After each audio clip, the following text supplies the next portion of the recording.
Hello friends, मैं उज्जवल गुप्ता आप सभी को यूजी 2.0 में स्वागत करता हूं।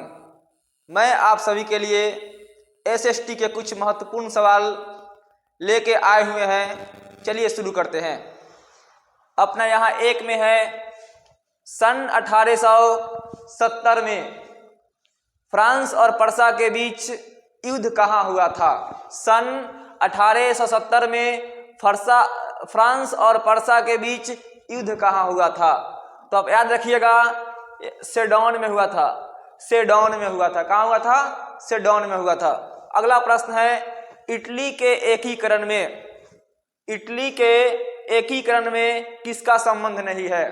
तो याद रखिएगा, यहाँ पे बिस्मार्क का कोई संबंध नहीं था इटली के एकीकरण से। नेक्स्ट है, इटली और जर्मनी के एकीकरण के विरुद्ध कौन था? इटली और जर्मनी के एकीकरण के विरुद्ध कौन था? तो याद रखिएगा, यहाँ पे ऑस्ट्रिया था। नेक्स्ट है, जर्मनी के एकीकरण का प्रमुख वास्तुकार कौन था? यहाँ पे ऑप्शन में है मेजनी, गैरिबाल्डी, लेनिन और बिस्मार्क। तो याद रखिएगा, बिस्मार्क था। कौन था? बिस्मार्क। फिर नेक्स्ट है, 1871 में कौन सी संधि हुई थी? 1871 में कौन सी संधि हुई थी? ऑप्शन में है फ्रैंकफर्ट की संधि, पेरिस की संधि, वियना की संधि और इनमें से कोई नहीं। याद रखिएगा, फ्रैंकफर्ट की संधि हुई थी। कि 1830 की क्रांति के बाद फ्रांस में किस प्रकार का शासन स्थापित हुआ? तो याद रखिएगा, गणराज्य। नेक्स्ट प्रश्न है अपना, जर्मनी के एकीकरण के लिए उत्तरदायी कौन था? जर्मनी के एकीकरण के लिए उत्तरदायी कौन था? तो याद रखिएगा, बिस्मार्क था। कौन था? बिस्मार्क था। अगला प्रश्न है अपना, जाल वेरिन किससे संबंधित था? तो याद रखिएगा, व्यापारियों से। एक संस्था था जो व्यापारियों से संबंधित था। व्यापारियों से। अगला प्रश्न है, एड्रियानो पुल की संधि कब हुई थी? तो याद रखिएगा, 1829 में हुआ था। कब हुआ था? 1829 में हुआ था दोस्तों। अगला प्रश्न है, वियना सम्मेलन की मेजबानी किसने की थी?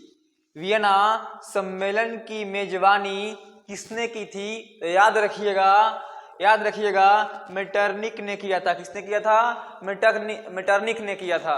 अगला प्रश्न है, फ्रांसीसी क्रांति कब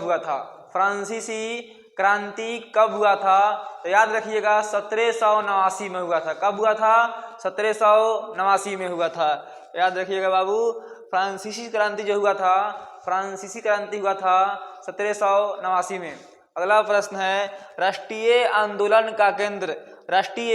आंदोलन का केंद्र जेना विश्वविद्यालय कहाँ स्थित है? तो याद रखिएगा, जर्मनी में है। कहाँ पे है? जर्मनी में है। अपना अगला प्रश्न है, किथूस का संबंध किस देश से है? तो हंगरी से है। किथूस का संबंध किससे है? तो हंगरी से है। अपना अगला प्रश्न है कि मेजनी का संबंध किस संगठन से था? मेजनी का संबंध किस संगठन से था? तो याद रखिएगा, कार्बोनरी से था। अगला प्रश्न है कि कार्ल मार्क्स का जन्म कहाँ हुआ था? तो याद रखिएगा, जर्मनी में हुआ था। कहाँ हुआ था? जर्मनी में हुआ था। अगला प्रश्न है, बोल्शेविक क्रांति कब हुई? तो याद रखिएगा, नवंबर 1917 में हुआ था। अगला प्रश्न है, रूस में जार का अर्थ क्या होता है? तो याद रखिएगा, रूस में जो जार का अर्थ होता है,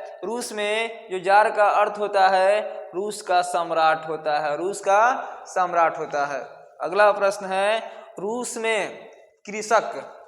में कृषक दास प्रथा का अंत कब हुआ? तो याद रखिएगा, 1861 में हुआ था। 1961 में हुआ था। अपना अगला प्रश्न है कि समाजवादी शासन का पहला प्रयोग कहाँ हुआ था? समाजवादी शासन का पहला प्रयोग कहाँ हुआ था? तो याद रखिएगा, रूस में हुआ था। कहाँ हुआ था? तो रूस में हुआ था। अगला प्रश्न है दास कैपिटल का प्रकाशन किस वर्ष हुआ था? दास कैपिटल का प्रकाशन किस वर्ष हुआ था? तो याद रखिएगा 1867 में हुआ था। कब हुआ था? 1867 में हुआ था। अगला प्रश्न है मजदूर दिवस कब मनाया जाता है? मजदूर दिवस कब मनाया जाता है? तो याद रखिएगा 1 मई को मनाया जाता है। कब मनाया जाता है? 1 मई को। देखिए, जितना आसान दिख रहा है उतना ही महत्वपूर्ण भी है दोस्तों, तो इसको एकदम आप लोग याद करते रहिएगा। अगला प्रश्न है समाजवादियों की बाइबल किसे कहा जाता है? तो याद रखिएगा दास कैपिटल को कहते हैं। समाजवादियों की बाइबल किसे कहा जाता है? तो दास कैपिटल को कहते हैं।